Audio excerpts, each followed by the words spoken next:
मैं आज बहुत खूबसूरत लग रही थी और आज मेरी सहेली श्रेया की संगीत की रात थी। मैं उसके पास ही बैठी थी जब मैंने देखा कि सामने खड़ा एक लड़का मुझे घूर रहा था। पहले मुझे ऐसा लगा कि शायद वह अपने ख्यालों में खोया हुआ है और मेरी तरफ नहीं देख रहा है। पर फिर मैंने देखा कि उसकी नज़र न सिर्फ मुझे देख रही थी बल्कि मेरे वजूद का जायज़ा ले रही थी। वह मुझे सिर से पाँव तक देख रहा था। मैं कभी अपना दुपट्टा ठीक करती तो कभी उसकी नज़रों का शिकार होकर अपनी चूड़ियों के साथ खेलने लगती, क्योंकि मुझे बहुत अजीब लग रहा था। मैं दूसरी जगह जाकर बैठ गई तो वह वहाँ पर भी आ गया और ऐसी जगह पर खड़ा हो गया जहाँ से मुझे साफ देख सकता था। मैं अपनी सहेली को बताना चाहती थी कि यह लड़का मुझे बार बार घूर रहा है, लेकिन आज उसकी खुशी का दिन था। मैं उसे ऐसी बात के लिए कैसे तंग कर सकती थी। उठकर वहाँ से चली गई तो यह देखकर हैरान रह गई कि वह फिर से मेरे सामने आकर खड़ा हो गया था।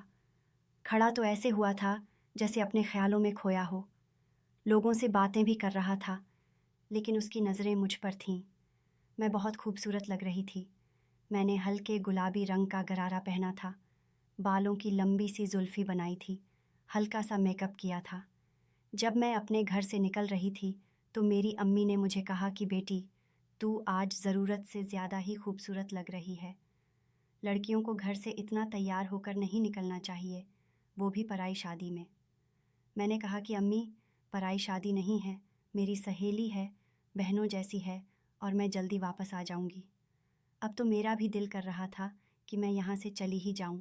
ऐसे लोग होते हैं जो किसी को एंजॉय नहीं करने देते, अपनी गंदी हरकतों से उनको देखते रहते हैं और उनका मज़ा भी ख़राब कर देते हैं। जब थोड़ी देर बाद एक लड़की आई और उसने कहा कि आपको दुल्हन की अम्मी बुला रही है, यानी मेरी सहेली की अम्मी। मुझे लगा कि कोई काम होगा, क्योंकि मैंने उनसे कहा था कि मैं आ जाऊंगी तो आपके साथ काम करवाऊंगी, और थोड़ी देर पहले भी मैं काम ही करवा रही थी। मैंने कहा कि चलो अच्छा है, मुझे उसकी नज़रों से बचने का भी मौका मिल जाएगा, क्योंकि संगीत की शाम उन्होंने हॉल में फंक्शन का आयोजन किया था। उसकी अम्मी ने मुझे अंदर बुलाया था, यानी कि घर के अंदर।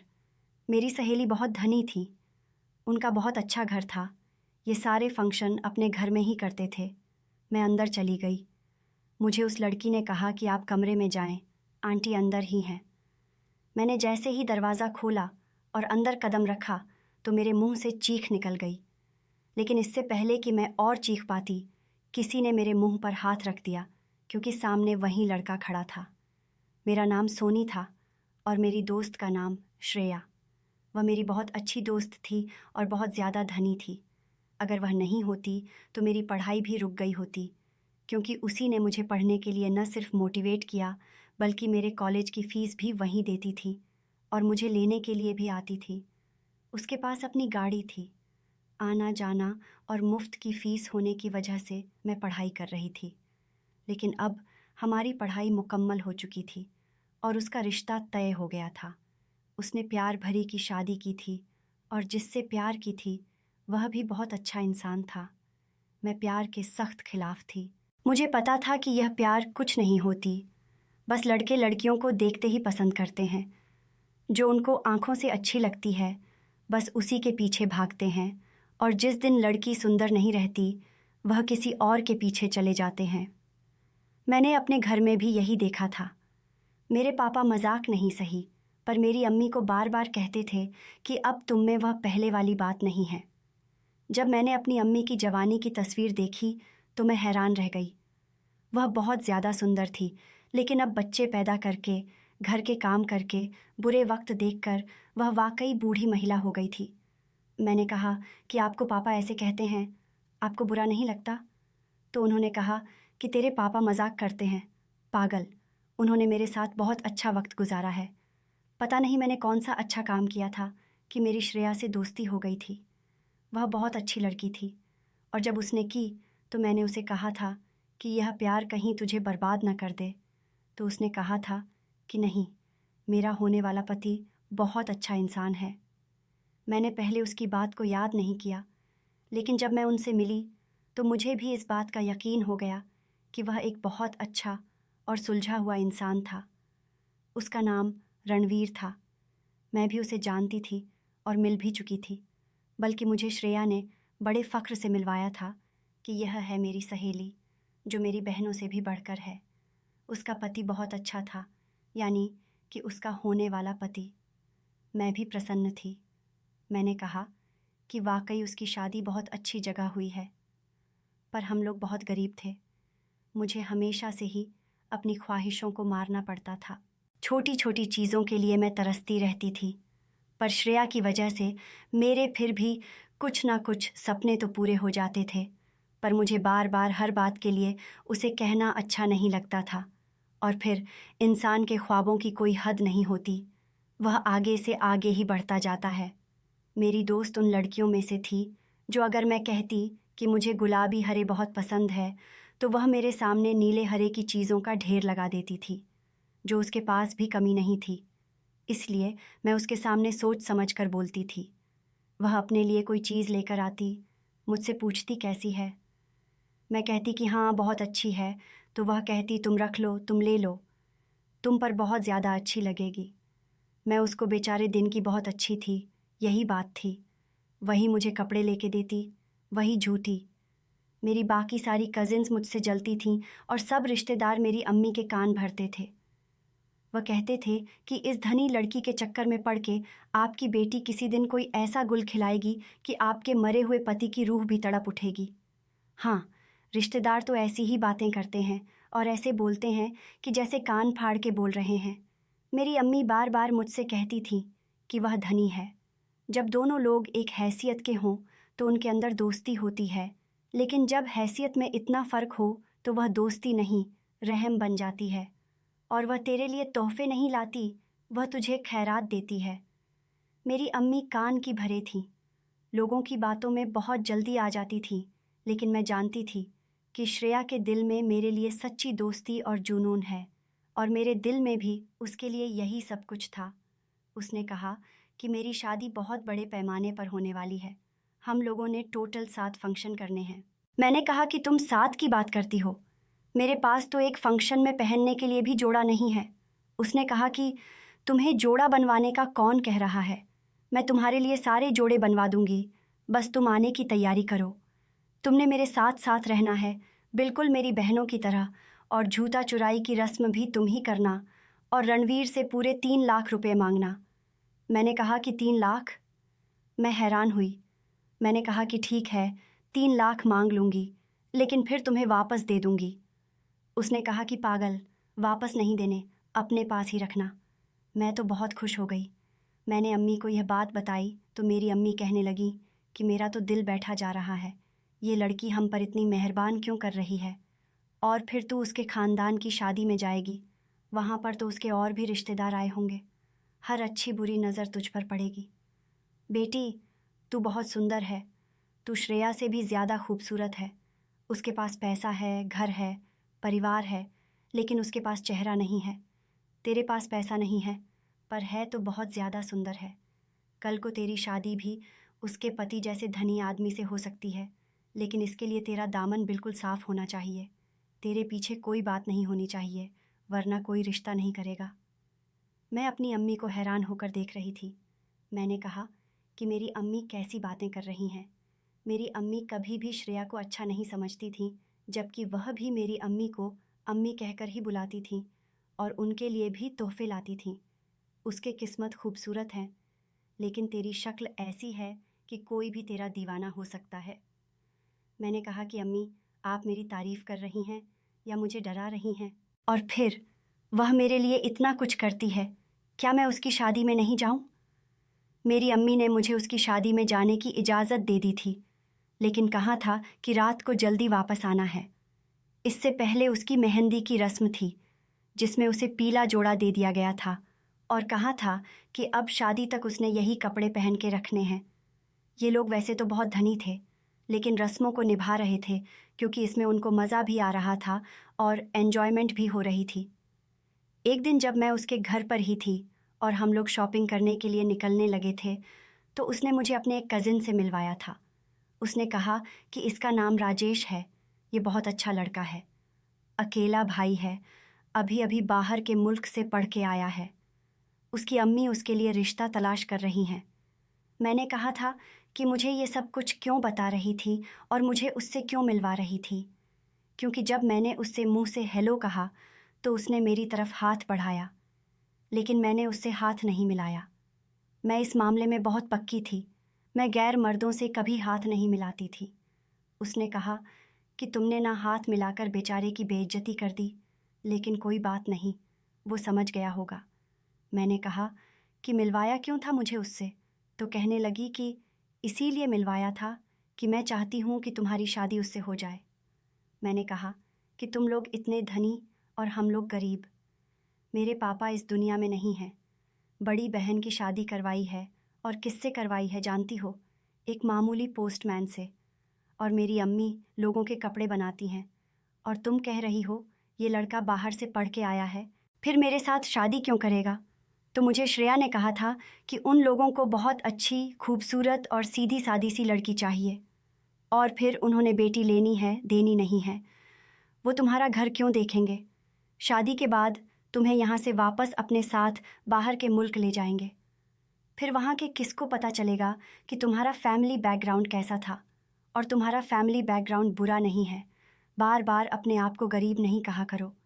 मैंने उसे कह दिया था कि मुझे तुम्हारा ये कज़िन बिल्कुल अच्छा नहीं लगा, पर उसने कहा था कि पहले पहले ऐसे ही होता है, कोई अच्छा नहीं लगता, फिर प्यार हो जाती है तो सब अच्छा लगने लगता है। उसने कहा था कि एक दफ़ा मेरी शादी हो जाए, उसके बाद मैं तुम्हारी रिश्ते की बात चलाऊंगी। और आज संगीत में जब मैं मौजूद थी तो देख रही थी कि यही शख्स मुझे अजीब नज़रों से देख रहा था। वह मुझे इस तरह से नहीं देख रहा था कि जैसे मैं उसे अच्छी लग रही हूँ, बल्कि वह मुझे ऐसे देख रहा था कि जैसे मुझे अपना शिकार समझ रहा हो। औरत को भगवान ने ये ताकत दी है कि वह मर्द की नज़र को पहचान जाती है, और मैं भी पहचान गई थी। मुझे बहुत अजीब सा महसूस हो रहा था। श्रेया ने मुझे कहा था कि मेरे पास ही बैठना, लेकिन मैं इधर उधर फिर रही थी, क्योंकि मैं जहाँ भी जाकर बैठती वह मेरे सामने आकर खड़ा हो जाता। कभी सिगरेट जला लेता और कभी मुंह से धुआं उड़ाते हुए मेरी तरफ ऐसे देखता कि जैसे मुझे किसी ने उसकी गुलामी में दे दिया हो, और अब वह जो कहेगा वह मुझे करना पड़ेगा। पता नहीं, कुछ लोगों के पास शायद ये ताकत होती है कि उनको किसी शक्ल देखते ही पता चल जाता है कि ये आदमी कैसा है, और उसकी शक्ल देख के ही मुझे पता चल रहा था कि ये बिगड़ा हुआ नवाब टाइप का इंसान है, और मुझे अपना पति इस तरह का नहीं चाहिए था। मुझे तो ऐसा पति चाहिए था जिसे दूसरों से प्यार करने की आदत हो, जो लोगों का एहसास कर सके, जो मेरी तरह एक सीधा सादा आम सा इंसान हो। मुझे बड़े घर में रहने वाला कोई अमीर आदमी नहीं, बल्कि छोटी सी घर में रहने वाला एक अच्छा इंसान चाहिए था। और मुझे उस वक्त ऐसा लगता था कि अगर मैं ऐसा सोचती हूँ तो मुझे ज़रूर कोई अच्छा इंसान ही मिलेगा, मेरे साथ कुछ बुरा नहीं होगा। मेरे बड़े बड़े सपने नहीं थे, तो छोटी सी घर में रहने वाली एक आम सी भारतीय नारी बनना चाहती थी, जो अपने पति के लिए कुछ भी कर सकती है। मैंने श्रेया से पूछा था कि क्या तुमने उसको बताया है कि तुम उसके साथ मेरे रिश्ते की बात चलाना चाहती हो? तो उसने कहा था कि नहीं, अभी मैंने किसी से भी बात नहीं की, अभी सिर्फ तुम्हें दिखा रही हूँ। तुम मेरी दोस्त हो, इसलिए अगर तुम्हें पसंद नहीं होगा तो नहीं करेंगे, लेकिन ऐसा लड़का किसको पसंद नहीं होगा यार। ये तो रणवीर से भी ज़्यादा खूबसूरत और जवान है। मैं उस लड़के के हाथों बड़ी परेशान हो गई थी। अपनी अकेली सहेली की फंक्शन था और मैं एंजॉय भी नहीं कर पा रही थी। ऊपर से उसने मेरे लिए जो सूट फाइनल किया था, उसमें मैं कुछ ज़्यादा ही हसीन लग रही थी। मुझे ऐसे कपड़े नहीं पहनने चाहिए थे। मुझे कोई ऐसा जोड़ा पहनना चाहिए था जिसमें मैं इतनी ज़्यादा सुंदर ना लगती कि लोगों की नज़रें मुझे देख सकती। मेरी अम्मी ठीक कह रही थी। क्या मुझे वापस चले जाना चाहिए था? अभी मैं यही सोच रही थी जब एक नौकर ने आके मुझे कहा कि आपको रोशनी की अम्मी यानी आंटी बुला रही हैं, अंदर घर में कोई काम है। मैं खुश हो गई कि चलो घर के अंदर चली जाती हूँ, फिर मुझे उसकी नज़रों के सामने भी नहीं रहना पड़ेगा। वो नौकरानी मुझे एक रूम में ले गई। मैं इस घर को अच्छी तरह जानती थी। ये रूम ना तो श्रेया का था और ना ही उसकी अम्मी का, बस ऐसे ही बंद पड़ा रहता था, क्योंकि इस घर में कमरे बहुत ज़्यादा थे। ये बहुत बड़ा घर था। श्रेया बहुत ज़्यादा धनी थी और घर के लोग कम थे, लेकिन कमरे ज़्यादा थे। पर शादी वाला घर था तो हर कमरे में ही कोई ना कोई काम होता है और सारे कमरे इस्तेमाल हो जाते हैं। मुझे लगा कि शायद कोई काम होगा। बाहर वो लोग रस्मों में मशगूल थे। जब मैं कमरे के अंदर दाखिल हो गई और सामने का मंजर देखकर हैरान रह गई, क्योंकि अंदर वही लड़का बैठा था और साथ 3 और लड़के भी थे जो शायद उसके दोस्त थे। मुझे लगा कि शायद मैं गलत कमरे में आ गई हूँ। मैं थोड़ी देर के लिए अजीब सी हालत में आ गई और मेरे कदम वहीं पे जम गए। फिर मेरे दिमाग ने मुझे सिग्नल दिया कि मुझे यहाँ से तुरंत वापस चले जाना चाहिए। पर जैसे ही मैं पलटने लगी, उस लड़के ने मेरा हाथ पकड़ के दरवाज़ा बंद कर दिया। मैंने कहा कि ये क्या बदतमीज़ी है, तो कहने लगा कि अभी बदतमीज़ी कहाँ। मैंने कहा कि तुम जैसे लोग यही सब कर सकते हैं। मैंने तो तुम्हें पहले ही देख के अंदाज़ा लगा लिया था कि हो तो किसी बड़े पापा की औलाद, लेकिन शायद वह तुम्हारा पापा नहीं है। मैंने इतना क्या कहा, उसने मेरे मुंह पर थप्पड़ मार दिया। मैं डरी हुई थी, लेकिन हारी हुई नहीं थी। शाम का वक्त था जब मैं अपने घर में दाखिल हुई। श्रेया ने मुझे थामा हुआ था और मुझ पर एक चादर ओढ़ाई हुई थी। मेरे बाजू पे भी पट्टी लगी थी और सर पे भी। मेरी अम्मी पहले ही घर के सहन में इधर उधर फिर रही थीं, क्योंकि रात के 2 बज चुके थे। जैसे ही उन्होंने मुझे देखा, उनकी जान में जान आ गई। उन्होंने कहा, क्या हो गया? मेरा तो दिल बैठा जा रहा था। शाम के 2 बज गए, फ़ोन भी तो नहीं उठा रही थी और इतनी देर कर दी तूने। मेरी अम्मी बोलती चली जा रही थी जब मेरे चेहरे की तरफ देखा और कहा, क्या बात है, तू ठीक तो है ना रोशनी? मैंने कहा, हाँ, और हाँ में सर हिला दिया। मेरी दोस्त भी काफ़ी परेशान लग रही थी। उन्होंने कहा, बेटी क्या बात है, ये ठीक नहीं लग रही, ये क्या हो गया इसको? अम्मी की नज़र मेरे ज़ख्मों पे पड़ी तो मैं उन ज़ख्मों को छुपाने लगी। श्रेया ने कहा, चाची, वो इसने हील वाला जूता पहना रखा था, ये बेचारी सीढ़ियों से गिर गई। शुक्र है कि ज़्यादा चोट नहीं लगी। मेरी अम्मी ये सुन के बहुत परेशान हो गई। उन्होंने कहा, हाय भगवान, ठीक तो है मेरी बेटी? श्रेया ने कहा, जी ठीक है, बस आप इसको अंदर ले जाएं, चाय वगैरह पिलाएं। मुझे नहीं लगता कि ये मेरी शादी के बाकी फंक्शंस अटेंड कर पाएगी। जब मेरी शादी हो जाएगी तो मैं इसे मिलने के लिए आऊँगी। तब तक आप इसका ख्याल रखिएगा। मेरी अम्मी को गुस्सा तो आना ही था, जिनके मेरे साथ बुरा हुआ था। उसने कहा, अरे मैंने तुझसे पहले ही कहा था कि शादी में जाने की कोई ज़रूरत ही नहीं है। बड़ी बड़ी शादियों में बहुत ज़्यादा लोग आए होते हैं, इस तरह उछल कूद करें तो कोई ना कोई मतलब बन ही जाता है। लेकिन इसको ही बहुत शौक़ चढ़ा था और तब तो तुझे भी बहुत शौक़ चढ़ा हुआ था। अब मेरी बेटी को गिराकर वापस ले आई है। जब ले गई थी तो कह रही थी तो बहुत ज़्यादा ख्याल रखूँगी। ये ख्याल रखा है तूने? मेरी अम्मी ने तो गुस्सा करना शुरू कर दिया। श्रेया ने मेरी तरफ देखा। वह क्या बोलती? मैंने अपनी अम्मी से कहा कि अम्मी, मेरी गलती थी, उसकी नहीं। मेरी अम्मी चुप तो हो गई, लेकिन अभी भी उसकी आंखों में गुस्सा और जहर भरा हुआ था। श्रेया मुझे वहाँ छोड़ के चली गई। वह मेरे कमरे तक आई थी और उसने मेरे कंधे पे हाथ रखा था। जब वह वापस जाने लगी तो मैंने उसका हाथ पकड़ के भीगी आंखों के साथ उसकी तरफ देखा। उसने कहा था, तुम फिक्र मत करो, मैं हूँ तुम्हारे साथ। पर वह वहाँ से चली गई, क्योंकि उसे जाना ही था। उसकी शादी थी। एक शादी और एक मौत, ये 2 ऐसे मौके होते हैं कि जब कोई किसी के लिए मर नहीं जाता। दुल्हन की शादी हो तो वह कैसे अपनी शादी किसी के लिए छोड़ सकती है? किसी के लिए भी नहीं छोड़ सकती। और जब कोई मर रहा हो तो तब भी आप अपना जीना मरना ख़त्म नहीं कर सकते। आपको खाना भी खाना पड़ता है, बोलना भी पड़ता है, ज़िंदगी को जीना ही पड़ता है। लोग कहते हैं कि मरने वालों के साथ हम भी मर जाएंगे, लेकिन मरता तो कोई भी नहीं है। ज़िंदगी चलती ही रहती है। जब अम्मी कमरे में आई तो मैंने अपने आंसू साफ़ कर लिए। मेरी अम्मी ने कहा, लग गई ना नज़र? मैंने कहा था ना, इतनी प्यारी बन के घर से बाहर निकलने की ज़रूरत नहीं थी। अरे ऐसे लोगों की नज़र लग जाती है बेटी, शादी में हज़ारों लोग आए होते हैं। मैंने कहा, अम्मी मुझे बहुत नींद आ रही है, मैं कपड़े बदल के सोना चाहती हूँ। मेरी अम्मी ने कहा, ठीक है, तू नहा धोकर सो जा, मैं तुझे सुबह जल्दी नहीं जगाऊंगी। अम्मी कमरे से बाहर चली गई।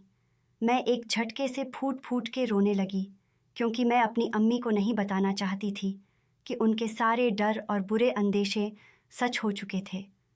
श्रेया की शादी गुजर गई। वह रिसेप्शन के एक दिन बाद भी मेरे घर नहीं आई। मैं उसका बेचैनी से इंतज़ार कर रही थी, पर वह मसरूफ़ होगी, यह बात भी मैं अच्छी तरह जानती थी। वह अमीर पापा की अमीर बेटी थी। उसकी शादी का रिसेप्शन बहुत बड़ा था। वह बहुत थक गई होगी। ऐसे में वह कैसे अगले ही दिन मेरे घर आ सकती थी?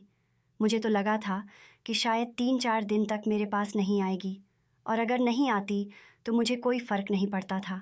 मेरे लिए मेरी अपनी ज़िंदगी का हर पल परेशानी हो चुका था। मैं बहुत ज़्यादा परेशान थी, चुप चुप के रहती थी। मेरी अम्मी कहती थी कि नज़र लग गई है, बहुत ख़राब नज़र है, किसी की बहुत गंदी नज़र लगी है। ऐसा दुख कोई जैसे छुपा सकता है, ऐसी परेशानी हुई कैसे छुपा सकता है?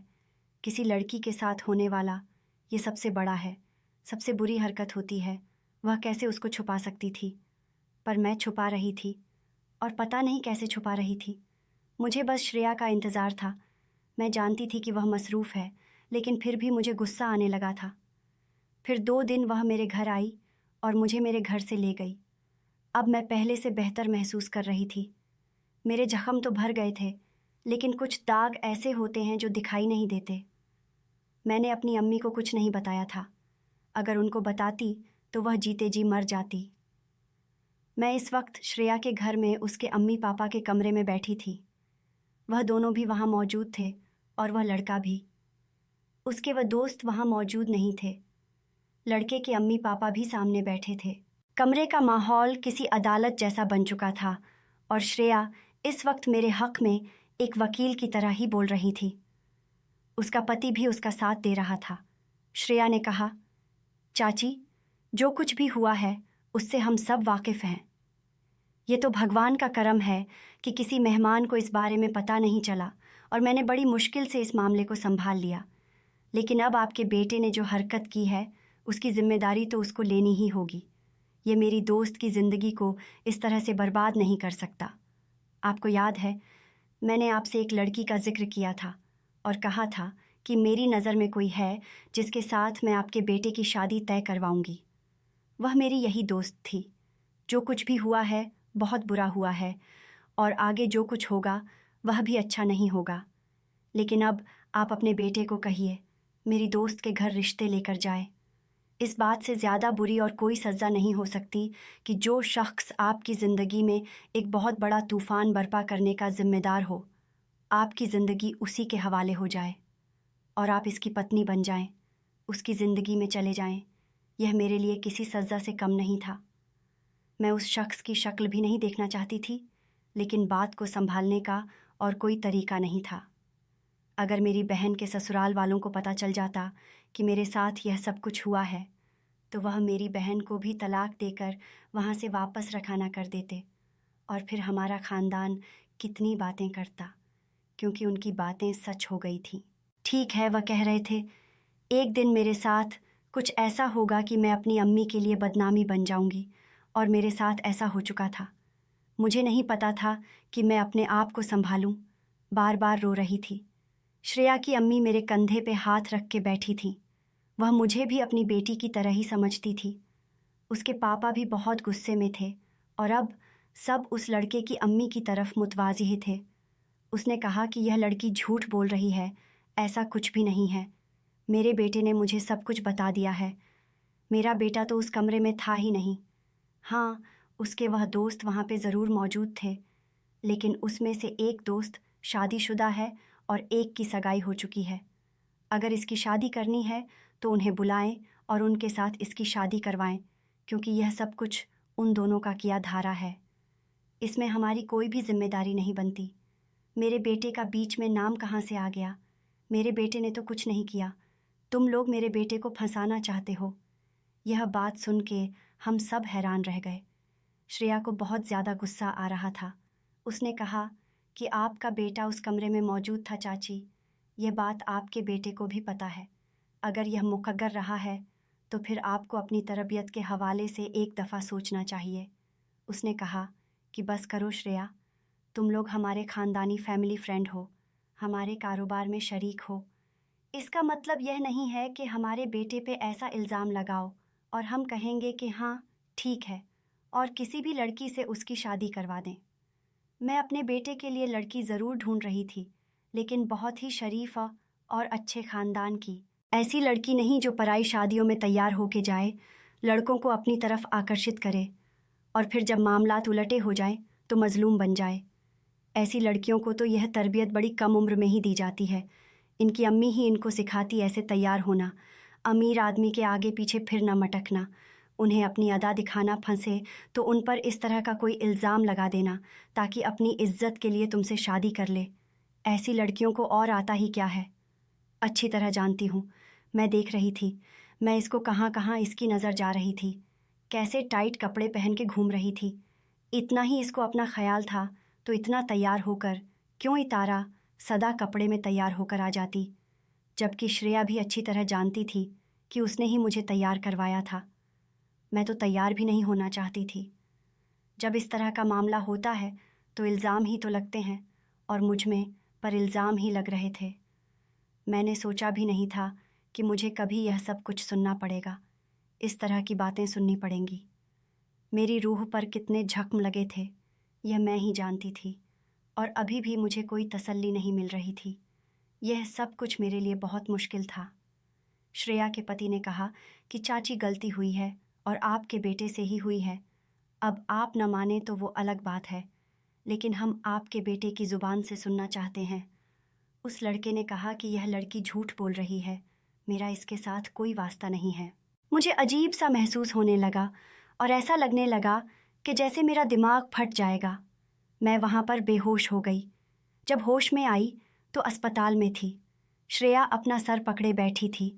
अभी उसकी शादी हुई थी और वो बेचारी उन मामलात में फंस गई थी। मेरी ख़राब किस्मत के पीछे वो जिम्मेदार तो नहीं थी ना। यह सब मेरे साथ होना लिखा था, तभी मेरे साथ हुआ था और मुझसे माफ़ी मांग रही थी। कह रही थी कि यह सब मेरी वजह से हुआ है। मैंने तुम्हें शादी में बुलाया था और ख़ुद मैं अपनी ज़िंदगी में मस्त हो गई और तुम्हें अकेला छोड़ दिया। मैंने उनसे कहा कि मुझे तुमने नहीं मेरी किस्मत में अकेला छोड़ दिया, मेरे भगवान ने मुझे अकेला छोड़ दिया और मेरे साथ यह सब कुछ हो गया। अब मैं क्या करूं? तुम्हारे लिए भी मुसीबत बन रही हूं।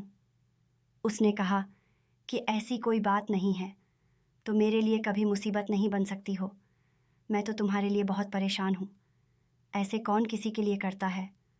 उसका पति भी अच्छा इंसान था, वह भी हमारे साथ खड़ा था, आगे पीछे भाग रहा था। गर्मी में हमारी वजह से उसे इधर उधर भगाना पड़ रहा था, जबकि मुझे अच्छी तरह याद है कि श्रेया ने कहा था कि रिसेप्शन के अगले दिन ही वह लोग हनीमून पर जा रहे हैं, पर वह हनीमून पर नहीं गए थे। यहाँ मेरे साथ सब मामला सीधे करवाते फिर रहे थे। वह लड़का तो बहुत ही बुरा आदमी था। वह तो किसी बात पर आने को तैयार ही नहीं था, अपनी गलती सुधारना नहीं चाहता था। श्रेया का कहना था कि हम उन लोगों पे केस तो कर सकते हैं, लेकिन इस तरह मामलात सीधे नहीं होंगे और बिगड़ जाएंगे और तुम्हारी इज्जत कोर्ट कचहरियों में रूलती फिरेगी। यह तो हम दोनों ही जानते थे कि हमें इंसाफ मिल भी जाता तो उसका रास्ता कितना मुश्किल था। हमने सब कुछ भगवान पे छोड़ दिया।